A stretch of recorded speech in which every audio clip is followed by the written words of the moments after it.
Welcome back to Trends and Friends. I'm joined by Dr. Martin Binks with Texas Tech Nutritional Sciences Department, and we're talking about health and wellness. And Dr. Binks is here to tell us a little bit more about some of the initiatives they have going on. Thanks so much for being here. My pleasure. Well, tell me, let's just dive right into it. We're coming up on spring break, we're coming up on those summer months, and I know a lot of us are trying to get back in shape. What are some of the initiatives that you guys have going that might help us reach our goals?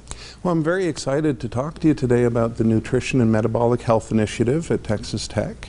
It's part of the Nutritional Sciences Department, and our focus is broadly on improving the public health around issues like weight management, diabetes, cardiovascular disease, overall health and wellness. We have some of the world's leading experts in obesity and metabolic disease who are at Texas Tech, and we're very proud of that.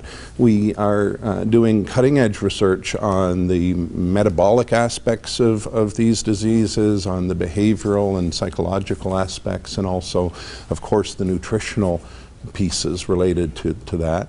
There's a lot of pieces here, right? Yeah. And so I want those at home to know that we are going to be breaking this down. This is our introductory interview of it all, but each week we're going to take a segment of that and really hone in on each component. So Dr. Binks is kind of giving us a high level of what all you're doing and what all you're offering there. So let's talk a little bit more about that metabolic piece and the behavioral piece, because I know that's one area that a lot of us struggle with. So how do we get there? We take that whole person approach to helping people. And by doing that, we're focusing on the metabolic realities of how the body, different bodies have different, come in different shapes, sizes, and have different metabolic needs. Right. So we're able to very precisely measure those types of needs. And then we also recognize something called food quality of life, that these highly restrictive ways will not last for a lifetime. So we look at every individual in how they might achieve their health and nutrition goals, and also their exercise goals. And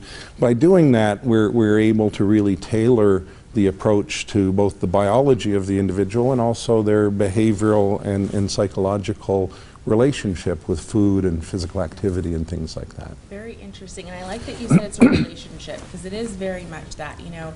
You've got some of us, and I will put myself in that too, doing some emotional eating and things like that. So it would be helpful to really understand why we make some of the choices that we make, and take that step back to understand the why in order to, you know, make a better choice next time. Yeah, and we have a wide range on the community side of our initiative. We have a wide range of clinical programs that are available to the local community, and I actually teach our students about the idea of motivation and health coaching, and we apply those skills to teaching our patients about that. You mentioned summer. Yes. And spring break, and there's one of my favorite popular myths is that you shouldn't set a goal based on an event, right? So you shouldn't try to lose weight in time for a wedding or for summer. And I say this to my students all the time: don't throw away a perfectly good motivator. If that's what's motivating somebody, we work around that and work with that to do it in a healthy way. It's a little bit like an athlete. If the athlete is training for a major event, they do it in an intense way to reach a goal at a specific time, but then they don't take the rest of the year off. That's a very good point. All good information. Thank you so much for sharing it with us today. And coming up next, we'll have more Trends and Friends.